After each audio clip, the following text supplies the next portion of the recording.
40 মিনিটের মতো। দেখো তোমরা হচ্ছে সবাই খাতা কলম বের করো। আমরা 40টা মিনিট পড়বো, দেন হচ্ছে আমরা রাত্রে ক্লাস করবো আবার। কারণ এখন তো সব করানো সম্ভব না, আমার হচ্ছে নামাজ যাইতে হবে একটু পরে। দেখো, তো কালকে আমরা ইলেকট্রন, প্রোটন আর নিউট্রন এইভাবে একটা ছক করছিলাম, তাই না?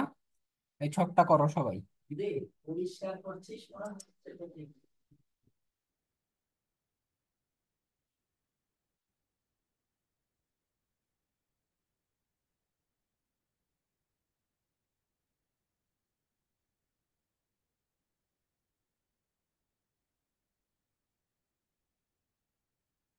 আচ্ছা বলো, ইলেকট্রনের আবিষ্কারক কে বলছিলাম কালকে?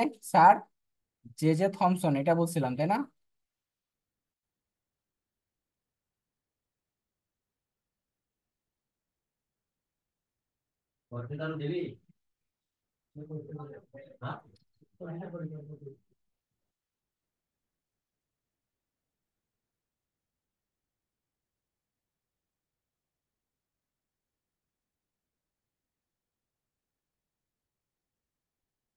ওরা কি আসবে না না?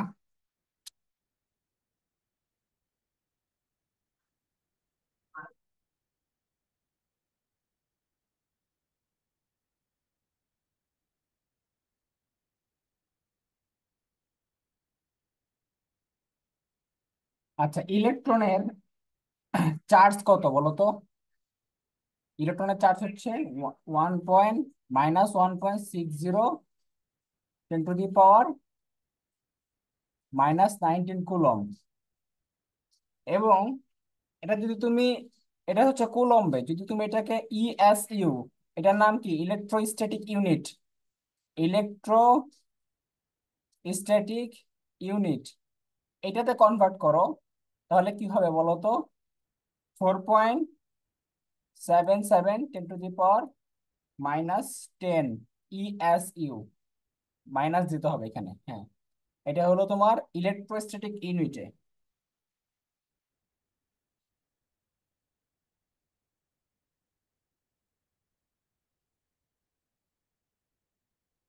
এবং ইলেকট্রনের ভর কত বলো তো?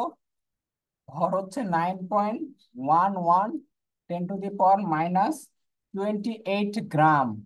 গ্রামে হচ্ছে এটা, যদি কেজিতে নাও তাহলে কি হবে বলো তো?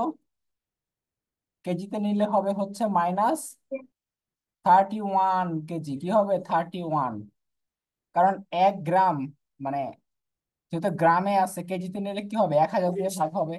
1000 দিয়ে ভাগ হলে কি হবে, তিনটা তোমার সংখ্যা আরো বাড়বে এখানে। এটা হলো তোমার হচ্ছে কি, ভর।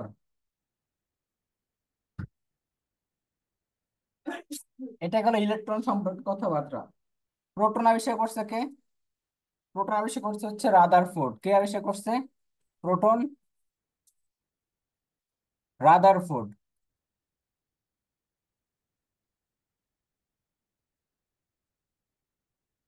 তো এইটার চার্জ কত? এটার চার্জ হচ্ছে ইলেকট্রনের সমান, শুধুমাত্র কি হবে, পজিটিভ হবে। শুধু পজিটিভ চিহ্ন দিবা, আর বাকি সবই হচ্ছে কি তোমার ইলেকট্রনের মতোই। তো এটাকে যদি আমি কি করি, ইএসইউ তে নেই, ইএসইউ, তাহলে কি হবে, -4 পয়েন্ট, আগে ছিল মাইনাস, এখন কি হবে, প্লাস হবে। 4.77 10⁻⁻, কত, 10 ইএসইউ। ইএসইউ মানে হচ্ছে ইলেকট্রোস্ট্যাটিক ইউনিট, ইলেকট্রোস্ট্যাটিক ইউনিট।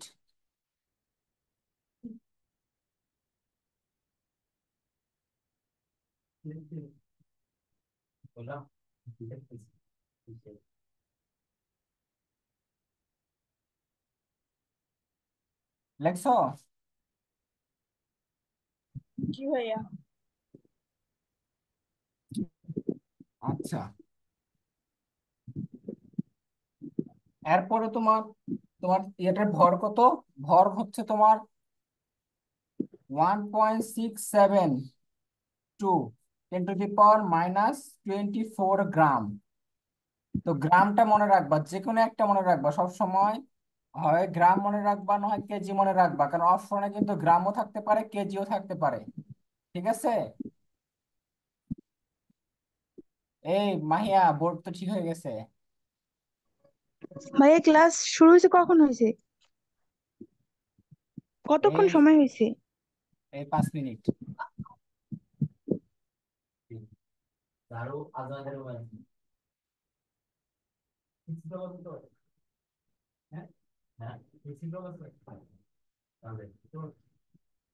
আচ্ছা দেখো,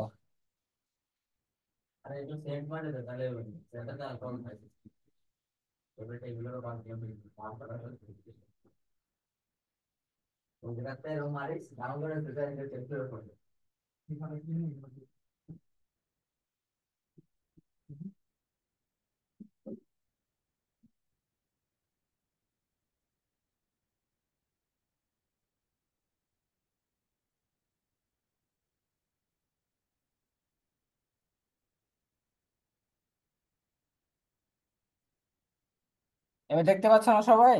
সারা দেখতে পাও না?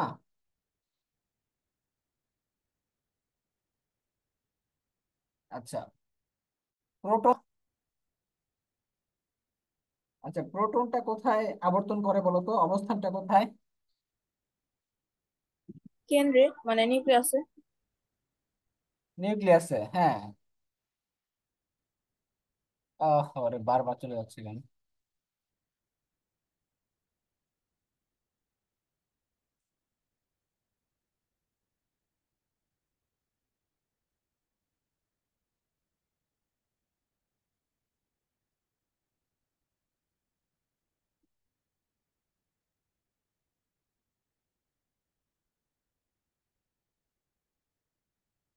আচ্ছা বলো তো হচ্ছে, নিউক্লিয়াসের যে পারমাণবিক স্কেলে একটা পরিমাণ আছে, এটা এটা পরিমাণ কত?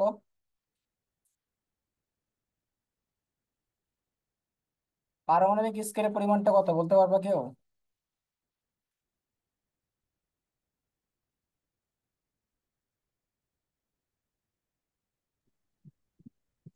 আবার ভাইয়া বোর্ড দেখা যাচ্ছে না। হ্যাঁ, দেখা যাবে। পারমাণবিক স্কেলের পরিমাণটা কত বলো তো?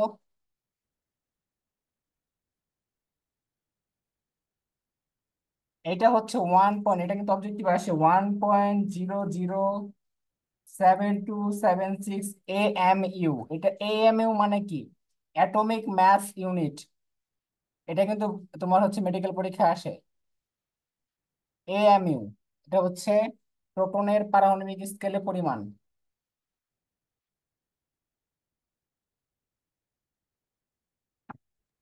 ভাইয়া ইএসইউ মানে কি?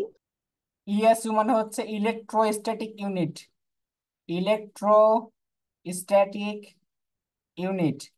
আর এএমইউ মানে হচ্ছে অ্যাটমিক মাস ইউনিট। এই দুইটা মনে রাখবা। তো চার্জের ক্ষেত্রে আমরা ব্যবহার করি ইএসইউ অথবা কুলম্ব। আর পারমাণবিক স্কেলে যে পরিমাণটা আছে, ভরটা আছে, যখন ভর ব্যবহার করব তখন হচ্ছে গ্রাম অথবা কেজি। আর যদি আমরা বলি পারমাণবিক স্কেলে, তাহলে বলবো হচ্ছে atomic mass unit. Atomic mass unit মনে থাকবে? আচ্ছা, এখন আসো নিউট্রন। নিউট্রন সম্পর্কে জানি। নিউট্রন আবিষ্কার করছেন কে? বিজ্ঞানী চ্যাডউইক। তো এইটার কোনো চার্জ আছে? কোনো চার্জ নাই। কোনো চার্জ নাই।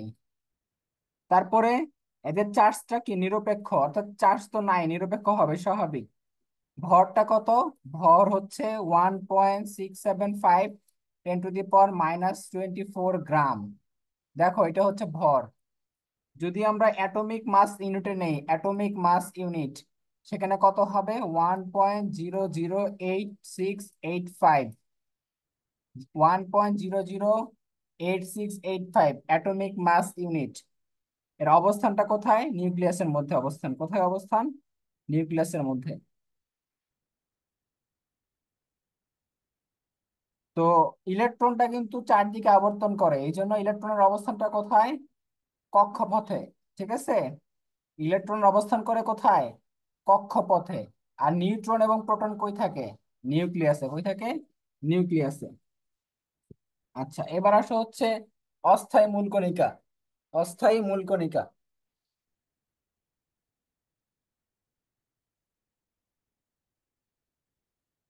অস্থায়ী মূল কণিকা কোনগুলো বলতে পারবা কেউ? ইলেকট্রন। অস্থায়ী মানে হচ্ছে, আমরা স্থায়ী গুলো পড়ছি, তিনটা স্থায়ী ছিল, একটা হচ্ছে ইলেকট্রন, প্রোটন, নিউট্রন, এতক্ষণ যে পড়লাম এগুলো সবই ছিল স্থায়ী, মানে যারা পরমাণুর মধ্যে কি থাকে, স্থায়ী ভাবে অবস্থান করে তাদেরকে বলা হয় স্থায়ী মূল কণিকা। আর অস্থায়ী মানে কি, যারা হচ্ছে পরমাণুর মধ্যে কি থাকে, অস্থায়ী ভাবে থাকে, তারা হচ্ছে অস্থায়ী মূল কণিকা। কথা বুঝতে পারছো? এটা আমরা একটা ছন্দ দিয়ে মনে রাখবো, একটা হচ্ছে নিউ আন্টির পাজি মেয়ে গার্ডেনে বসে মন পেল, গার্ডেনে বসে মন পেল। নিউ মানে হচ্ছে নিউট্রিনো, নিউট্রিনো। আন্টি মানে হচ্ছে অ্যান্টি নিউট্রিনো, অ্যান্টি নিউট্রিনো। পাজি মানে হচ্ছে পজিট্রন। মে মানে কি, মে মানে হচ্ছে ম্যাসন। গার্ডেন মানে হচ্ছে গ্যাভিট্রন। বস মানে হচ্ছে বোসন। মন মানে হচ্ছে মিয়ন। আর পেলো মানে হচ্ছে পাইয়ন। তাহলে দেখো, নিউ আন্টির পাজিমে গার্ডেনে বসে মন পেল, অর্থাৎ neutrino, anti neutrino, positron, graviton, meson, boson, muon, pion, এগুলো হচ্ছে তোমার অস্থায়ী মূল কণিকা। তো প্রশ্নে আসবে নিচের কোনটি অস্থায়ী মূল কণিকা, অথবা নিচের কোনটা স্থায়ী মূল কণিকা, এরকম আসবে, মনে থাকবে? আচ্ছা, এবার আসো হচ্ছে কম্পোজিট কণিকা কোনগুলো, কম্পোজিট কণিকা। এটা কিন্তু সংজ্ঞা আসে, কম্পোজিট কণিকার সংজ্ঞা আসে, কম্পোজিট কণিকার সংজ্ঞাটা আসে। অর্থাৎ আমাকে জানতে হবে কম্পোজিট কণিকা কি।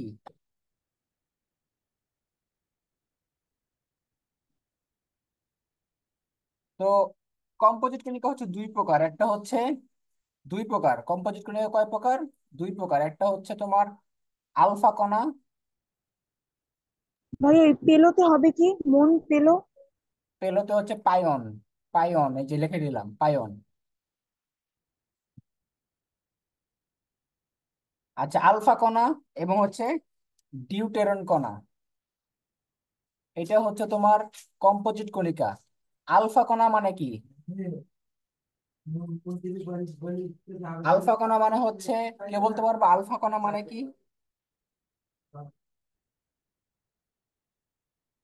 আলফা কণা হিলিয়াম কাকে থেকে বলে? এটা তোমাদের ক নাম্বারে আসে এবং অবজেক্টিভে খুব আসে, লিখে রাখো।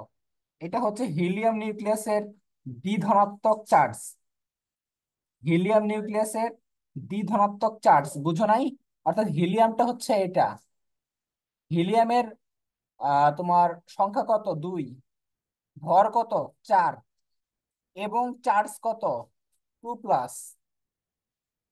অর্থাৎ এই হিলিয়াম নিউক্লিয়াস, এটা দ্বিধনাত্মক চার্জ হচ্ছে তোমার কি, আলফা কণিকা। অর্থাৎ হিলিয়াম পরমাণু থেকে আমি যদি দুইটা ইলেকট্রনকে বাদ দেই, হিলিয়াম থেকে যদি আমরা দুইটা ইলেকট্রন সরাই নেই, তখন যেই চার্জটা পাওয়া যায় সেটাই হচ্ছে আলফা কণা। হিলিয়াম থেকে কি করব আমরা, দুইটা চার্জ সরাই দিব, মানে দুইটা ইলেকট্রন সরাই দিব, চার্জ বলতে না, ইলেকট্রন আর কি, ইলেকট্রন সরাই দিব, এটাই হচ্ছে আলফা কণা। এটাকে, আলফা কণাকে সবসময় এটা দ্বারা প্রকাশ করা হয়, আলফা কণাকে সবসময় এটা দ্বারা প্রকাশ করা হয়।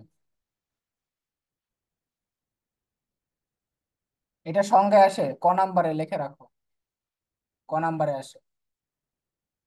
আচ্ছা, এরপরে আসো ইলেকট্রনের ভর, ইলেকট্রনের ভর নির্ণয় করো, ইলেকট্রনের ভর নির্ণয় করো। তো যখন আমরা ইলেকট্রনের ভর নির্ণয় করতে যাব, তখন আমাদের কি জানতে হবে, যে আগে ইলেকট্রনের ভর কত, 9.11 10⁻⁻28 গ্রাম, এটা হচ্ছে তার ইলেকট্রনের ভর। এখন আমরা যখন ভর বের করতে যাব তখন অবশ্যই আমাদের কি লাগবে, আমাদের কিছু জিনিস জানতে হবে, যে আমরা ইলেকট্রনের ভর কিভাবে নির্ণয় করব। তো আমরা অ্যাভোগাড্রোর সংখ্যা জানি তো নাকি? অ্যাভোগাড্রোর সংখ্যা বলো তো কত? 6.023 into 10 to the power 23। 23 × 10⁻23। এটা হচ্ছে অ্যাভোগাড্রোর সংখ্যা। তো প্রথমত জানতে হবে হাইড্রোজেন পরমাণুর ভর কত। হাইড্রোজেন পরমাণুর ভর হচ্ছে 1.008। হাইড্রোজেন পরমাণুর ভর 1.008, এটা হচ্ছে হাইড্রোজেন পরমাণুর ভর। এখন হাইড্রোজেনের এক মোলে কতগুলো অণু থাকে বলো তো? এতগুলো অণু থাকে। আমরা জানি যতগুলোই মৌল থাকুক না কেন, এক মোল সমান কি? এক মোল সমান অ্যাভোগাড্রোর সংখ্যা। এক মোল সমান কি? অ্যাভোগাড্রোর সংখ্যা। অর্থাৎ এক মোলে সবসময় কি থাকে? 6.023 × 10⁻23 এতগুলো কি থাকে? অণু থাকে, তাই না? এখন দেখো, আমরা বলবো কি, যে হাইড্রোজেন পরমাণু হচ্ছে এত গ্রাম। তার মানে এত গ্রাম মানে কি? এক মোল। এত গ্রাম মানে কি? এক মোল। তাহলে এক মোল মানে কি? এক মোল মানে হচ্ছে 6.023 × 10⁻23। এতটি হাইড্রোজেন পরমাণুর ভর কত? এতটি হাইড্রোজেন পরমাণুর ভর হচ্ছে 1.008। 1.008। তাহলে একটা হাইড্রোজেন পরমাণুর ভর কত? এটা দ্বারা ভাগ করো। একটা হাইড্রোজেন পরমাণুর ভর কত, এটা দ্বারা ভাগ করে দাও। তাহলে কত হয় দেখো। দেখো এটা ভাগ করো তো, ক্যালকুলেটর ইউজ করো।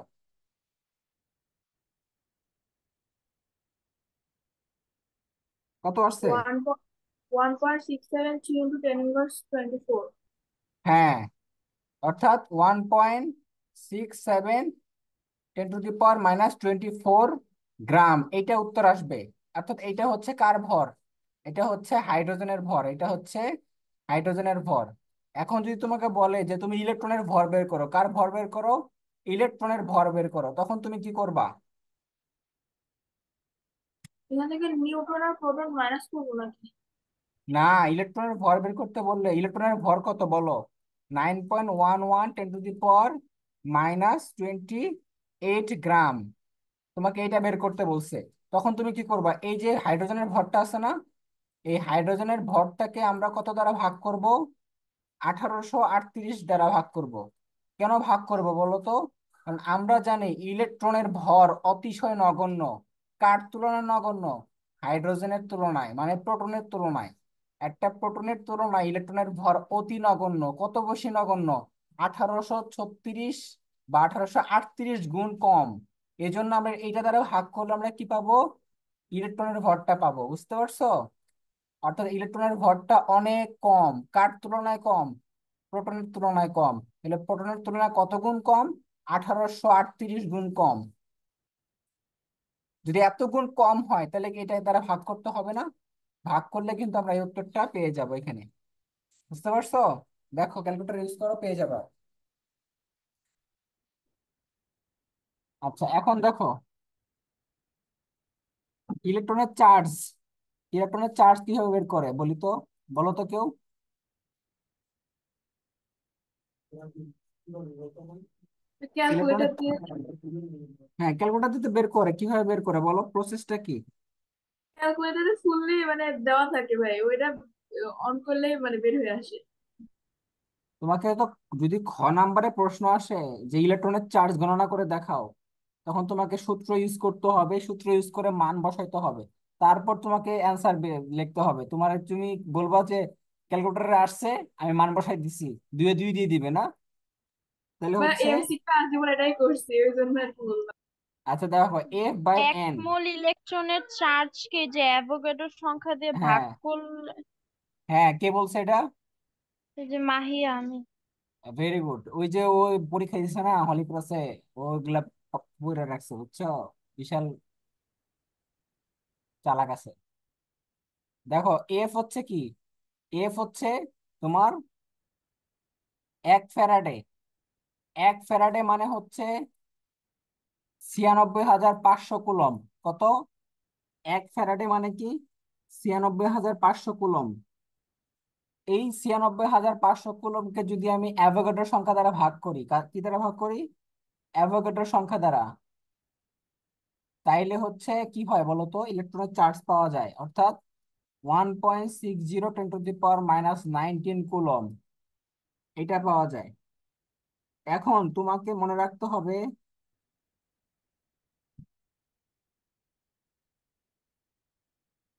1 EMU = 3.0 × 10⁻⁻10 এটা মনে রাখবা, ইউএসইউ। অর্থাৎ কনভার্ট করতে বললে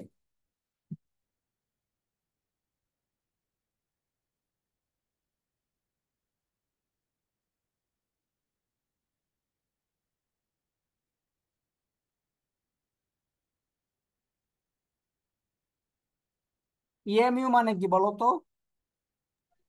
electronic magnetic unit. Electromagnetic unit, electromagnetic unit. আর ইএসইউ মানে হচ্ছে ইলেকট্রোস্ট্যাটিক ইউনিট। মনে থাকবে? এখন দেখো, আমরা যখন এখানে কুলমটা বের করলাম, এটা থেকে আমরা প্রথমে কি করব? প্রথমে আমরা নিব হচ্ছে ইএসইউ তে। কিসে নিব? ESU, sorry EMU. নিলাম হচ্ছে ইএমইউ। দেখো ইএমইউ মানে কি? ইএমইউ মানে হচ্ছে ইলেকট্রোম্যাগনেটিক ইউনিট। এটা হচ্ছে 10 coulomb equal to 1 EMU. 10 coulomb মানে হচ্ছে 1 ইএমইউ। 10 কুলম মানে কি? 1 ইএমইউ। তাহলে দেখো আমরা এটাকে কি করব? 10 দ্বারা ভাগ করব না? এই যে কুলম থেকে যখন আমি ইএমইউ তে নিব, 10 দ্বারা ভাগ করব। ঠিক আছে। এখন যখন আমি ইএসইউ তে নিব, কিসে নিব? ইএসইউ, তখন আমরা কি দ্বারা গুণ করব? এইটা দ্বারা গুণ করব, 3.0 × 10⁻10। এইটা দ্বারা গুণ করলে আমরা কি পাবো? ইএসইউ পাবো। কি পাবো? ইএসইউ। অর্থাৎ আমরা প্রথমে কুলম থেকে কিসে নিব? Electromagnetic unit. তারপর নিবে হচ্ছে ইএসইউ। মনে থাকবে?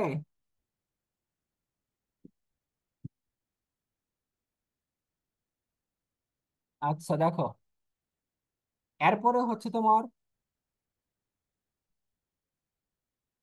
বলো নিউক্লিয়ন সংখ্যা কি? নিউক্লিয়ন সংখ্যা। ভর সংখ্যাকে নিউক্লিয়ন সংখ্যা বলে। Very good. ভর সংখ্যাকে হচ্ছে নিউক্লিয়ন সংখ্যা বলে। অর্থাৎ এটা হচ্ছে তোমার পারমাণবিক ভর। এটার নাম কি? এটাকে বলা হয় পারমাণবিক ভর। অর্থাৎ পারমাণবিক ভর নিয়ে আমরা কিন্তু অলরেডি কথা বলছি। আমরা কেন বেসিক গুলো পড়ছি বলতো প্রথম 4টা ক্লাসে? কারণ তোমাদের ওইটা না পড়াইলে তোমরা এই যে গুণগত রসায়নে অনেক কিছু বুঝবা না। অনেক জিনিস তোমাদের নতুন করে পড়াইতে হবে, এই জন্য আমি আগে থেকে পড়াই রাখছি। তো এই ক্লাসগুলো যারা করছো তারা আশা করি কোনো বেসিকে কোনো ঘাটতি হবে না পরবর্তীতে। এখন দেখো আইসোটোপ। আইসোটোপ কি বলতো? যাদের প্রোটন সংখ্যা এক। হ্যাঁ, পতে হচ্ছে প্রোটন সংখ্যা। মনে রাখবা, যাদের কি সংখ্যা এক? প্রোটন সংখ্যা এক। প্রোটন সংখ্যা একই কিন্তু ভর সংখ্যা ভিন্ন, তাদেরকে বলা হয় কি? পরস্পরের আইসোটোপ। এখন আমাদের আইসোটোপের সংখ্যা কত পৃথিবীতে বলো তো? সর্বমোট আইসোটোপের সংখ্যা কত? 1300। কত? 1300। এখন আমরা যা কিছু জিনিস জানি, যেমন হাইড্রোজেনের 3টা আইসোটোপ আছে। কয়টা আইসোটোপ? হাইড্রোজেনের 3টা আইসোটোপ কি কি বলো? হাইড্রোজেনের 3টা আইসোটোপ কি কি বলো?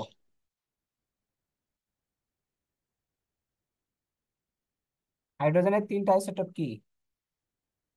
ওই যে ডিউটেরিয়াম, তারপর টিট্রিয়াম, আর একটা হচ্ছে যে প্রোটিয়াম হ্যাঁ, মনে হয়। অর্থাৎ এটা হচ্ছে প্রোটিয়াম। এক এক, যেটা হাইড্রোজেন এক এক, একটা হচ্ছে হাইড্রোজেন এক দুই, আর একটা হচ্ছে হাইড্রোজেন এক তিন। দেখো, যেটা এক এক এটা হচ্ছে প্রোটিয়াম, এটা কি প্রোটিয়াম। যেটা এক দুই সেটা হচ্ছে ডিউটেরিয়াম, ডিউটেরিয়াম। আর যেটা এক তিন এটা হচ্ছে ট্রিটিয়াম, এটা কি ট্রিটিয়াম। তাহলে বুঝো, দেখো এদের কিন্তু প্রোটন সংখ্যা সেম, প্রোটন সংখ্যা কিন্তু সেম, কিন্তু ভর সংখ্যা কিন্তু সেম না। এটাকে বলা হয় আইসোটোপ। তো প্রোটিয়াম এবং ডিউটেরিয়াম এটা প্রকৃতিতে পাওয়া যায়, এটা প্রকৃতিতে প্রায় পাওয়া যায়, কিন্তু ট্রিটিয়ামটা পাওয়া যায় না। এটা কৃত্রিম ভাবে তৈরি করা হয়, এটা কৃত্রিম ভাবে তৈরি করা হয়। ঠিক আছে, কৃত্রিম ভাবে তৈরি করা হয়। আচ্ছা, এরপরে হচ্ছে তোমার অক্সিজেন। অক্সিজেনের তিনটা আইসোটোপ। অক্সিজেনের কয়টা আইসোটোপ? অক্সিজেনের তিনটা আইসোটোপ, একটা হচ্ছে অক্সিজেন 8 16, অক্সিজেন 8 17, অক্সিজেন 8 18। এটা হচ্ছে অক্সিজেনের তিনটা আইসোটোপ। তার মধ্যে এই যে এইটা, এটা হচ্ছে তেজস্ক্রিয় আইসোটোপ। এটা কি তেজস্ক্রিয় আইসোটোপ। তাহলে অক্সিজেনের কয়টা আইসোটোপ করলাম? তিনটা। কার্বনের তিনটা isotope. Carbon, carbon 6 12, carbon 6 13, carbon 6 14, তিনটা আইসোটোপ। তারপরে নিয়নের দুইটা আইসোটোপ, এগুলো অবজেক্টিভে আসে। নিয়নের দুইটা আইসোটোপ 10 20, আর হচ্ছে 10 22। নিয়নের দুইটা আইসোটোপ। ক্লোরিনের দুইটা আইসোটোপ। ক্লোরিনের, ক্লোরিনের দুইটা কি কি বলতো? একটা হচ্ছে ক্লোরিন 17 35, ক্লোরিন 17 37। এটা হচ্ছে তোমার ক্লোরিনের। আমাকে বলো, এরকম আরো আইসোটোপ আছে, ঠিক আছে, এরকম আরো অনেক আইসোটোপ আছে, কিন্তু আমাদের জানতে হবে কি জানো, কোন দুইটা মৌলের আইসোটোপ নাই বলো।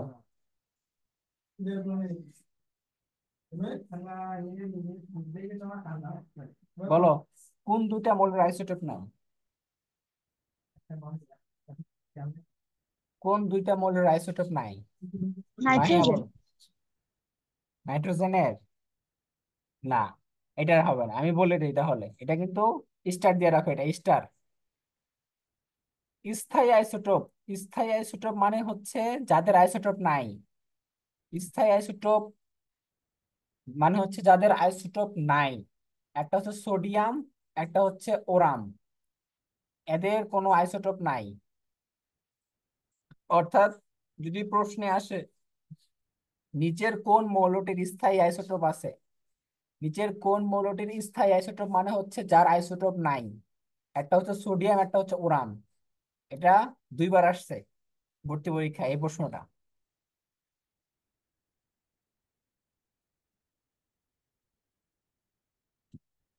আইসোটোপ কেন ব্যবহার করা হয় বলো তো? চিকিৎসা ক্ষেত্রে ব্যবহার করা হয়, কৃষি ক্ষেত্রে ব্যবহার করা হয়, অনেক ক্ষেত্রে ব্যবহার করা হয়। আমরা পড়বো ভবিষ্যতে, হ্যাঁ আমরা সামনে পড়বো, যখন আমরা ডিটেলসে আরো জানবো তখন পড়বো। আইসো বার মানে কি বলো তো? যে প্রোটন সংখ্যা অসমান থাকবে কিন্তু এই যে ভর সংখ্যা সমান থাকে। হ্যাঁ, এখানে র দিয়ে মনে রাখবা, র তে হচ্ছে ভর। ভর সংখ্যা কি থাকবে? সমান। ভর সংখ্যা সমান কিন্তু প্রোটন সংখ্যা অসমান থাকবে, ঠিক আছে। অর্থাৎ দেখো, ভর সংখ্যা সমান মানে কি, ধরো একটা হাইড্রোজেন, হাইড্রোজেনের হচ্ছে 3, ভর সংখ্যা 3 দিলাম। আর হিলিয়াম, হিলিয়াম হচ্ছে 2, প্রোটন সংখ্যা ভর সংখ্যা 3। তাহলে দেখো এদের কি ভর সংখ্যা সেম না? যখন ভর সংখ্যা সেম হবে, প্রোটন সংখ্যা অসমান হবে, তখন তাকে বলা হয় আইসোবার। তেমনি হবে দেখো কার্বন, কার্বন 6 14, এবং কার্বন নাইট্রোজেন 7 14। এদের দেখো, এদের ভর সংখ্যা সমান কিন্তু প্রোটন সংখ্যা অসমান, এটা হচ্ছে পরস্পরের আইসোবার।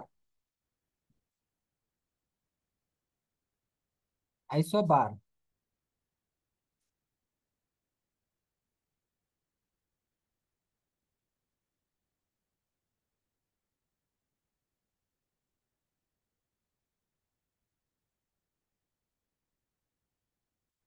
আচ্ছা, এবার আসো হচ্ছে ভাইয়া আইসোটোন। হিলিয়ামের ভর সংখ্যা 3। হ্যাঁ, এটা তোমার ওই যে এটা তো জাস্ট তোমার এটা কিন্তু যেটা আমরা পড়ি এক্সাক্ট যেটা ভর সংখ্যা পড়ি এইটা ওই ভর সংখ্যা না। এটা হচ্ছে তোমার আইসোটোপ আইসোটোনের জন্য আলাদাভাবে করা ভর সংখ্যা, ঠিক আছে? তো এগুলো তৈরি করা হয়, এগুলো প্রকৃতিতে পাওয়া যায় না। এগুলো কৃত্রিম ভাবে তৈরি করা হয় অথবা হচ্ছে তেজস্ক্রিয় ভাবে তৈরি করা হয়, ঠিক আছে? এইসব হচ্ছে তুমি জাস্ট শুধুমাত্র উদাহরণ মনে রাখার জন্য পড়বা, উদাহরণ মনে রাখার জন্য। আইসোটোন, টোন মানে কি বলো তো? দৈন্তান্ন দিয়ে মনে রাখবা, টোন অর্থাৎ নিউটন সংখ্যা 1। নিউট্রন সংখ্যা সমান থাকবে, নিউট্রন সংখ্যা সমান থাকবে, কিন্তু ভর সংখ্যা এবং প্রোটন সংখ্যা অসমান। অর্থাৎ হাইড্রোজেনের যদি 1 হয় আর হিলিয়ামের যদি 2 4 হয়, দেখো নিউট্রন সংখ্যা বের করে কিভাবে? নিউট্রন সংখ্যা বের করে হচ্ছে ভর সংখ্যা মাইনাস প্রোটন সংখ্যা, ভর সংখ্যা মাইনাস প্রোটন সংখ্যা, ভর সংখ্যা মাইনাস প্রোটন সংখ্যা। তাহলে কি হয়েছে দেখো তো, নিউট্রন সংখ্যা সমান হয়ে গেছে না? যখন নিউট্রন সংখ্যা সমান হবে তখন তাকে কি বলা হয়? আইসোটোন। তেমনি ভাবে কার্বনের ক্ষেত্রে দেখো, কার্বন 13 এবং নাইট্রোজেন 7 14। দেখো, তাহলে এখানে হচ্ছে 13 - 6 7, আর 14 - 7 কত হয়? 7। তাহলে নিউটন সংখ্যা সমান, নিউটন সংখ্যা সমান।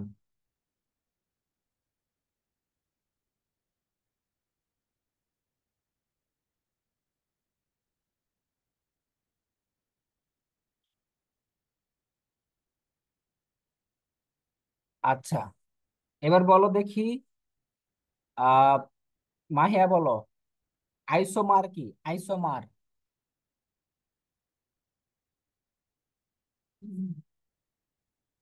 আইসোমার কি? মনে নাই আইসোমার। অর্থাৎ লেখো যেসব পরমাণুর, এখানে কথাটা লেখা হচ্ছে নিউক্লিয়ার আইসোমার, লেখো nuclear isomer, nuclear, nuclear isomer. যেসব পরমাণুর পারমাণবিক সংখ্যা, লেখো যেসব পরমাণুর পারমাণবিক সংখ্যা ও ভর সংখ্যা একই কিন্তু তেজস্ক্রিয় ধর্ম ভিন্ন, তেজস্ক্রিয় ধর্ম ভিন্ন, তাদেরকে পরস্পরের, তাদেরকে পরস্পরের নিউক্লিয়ার আইসোমার বলা হয়, নিউক্লিয়ার আইসোমার বলা হয়।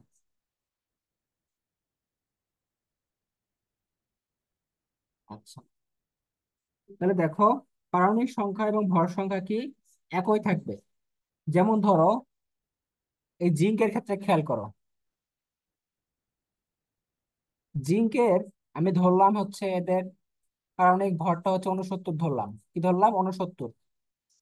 তো এদের হাফ লাইফ, হাফ লাইফ হচ্ছে 13.8 ঘন্টা।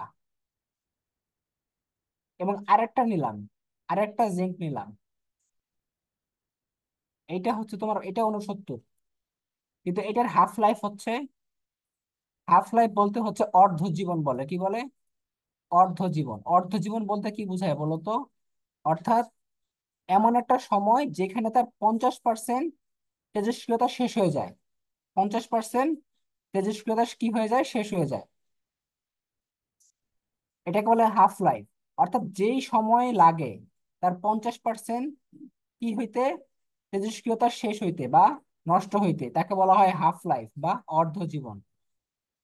তাহলে দেখো এইটা হচ্ছে 13.8 ঘন্টা, আবার এইটারই, এটা হাফ লাইফ হচ্ছে 57 মিনিট। অর্থাৎ প্রথম হাফ লাইফটা হচ্ছে দেখো 13.8 ঘন্টা, কিন্তু দ্বিতীয় হাফ লাইফটা কত? 57 মিনিট। এটাকে বলা হয় পরস্পরের তেজস্ক্রিয় আইসোমার।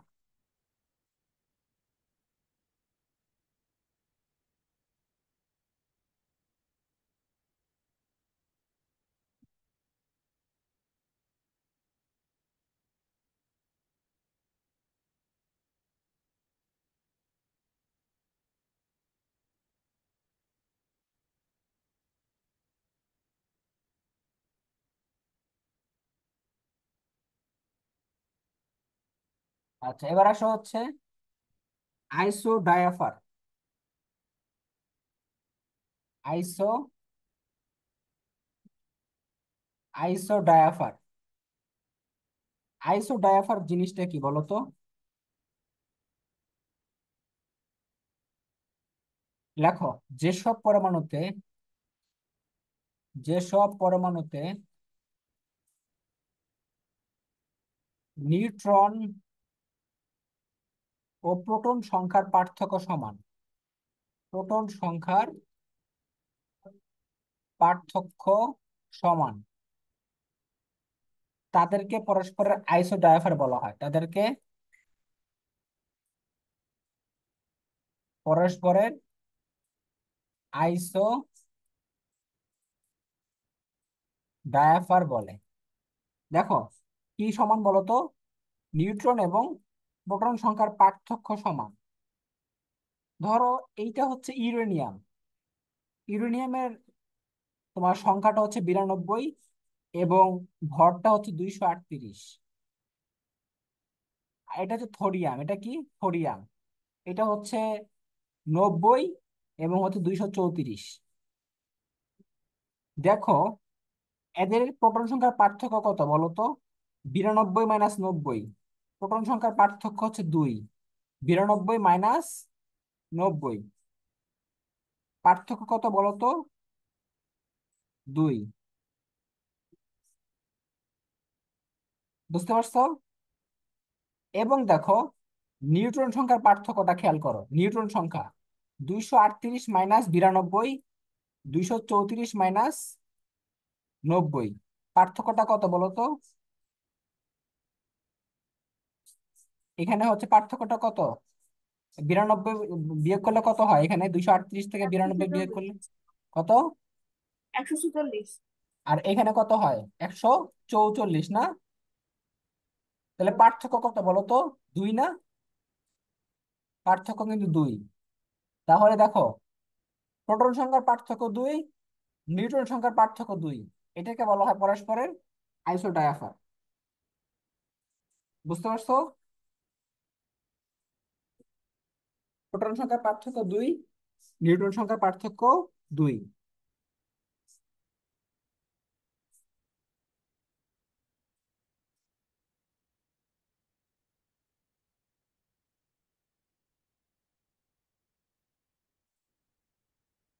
আচ্ছা দেখো, তোমাদের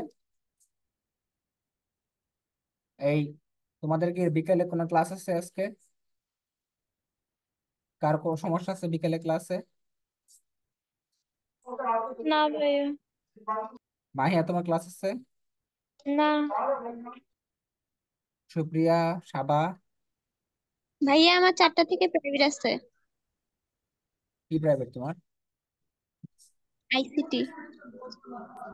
আইসিটির সমস্যা? আচ্ছা, আইসিটি প্রাইভেট। আচ্ছা শোনো, যেহেতু সব ঠিকঠাক হয়ে গেছে, তো আমরা হচ্ছে রাত্রে তোমরা কটা থেকে ফ্রি আছো আজকে? 7টা থেকে ফ্রি আছো? 7:30 থেকে এরকম? 7:30 থেকে? জি ভাইয়া ফ্রি আছি আজকে। মাহিয়া, ফ্রি আছো? তোমার কি ক্লাস আছে?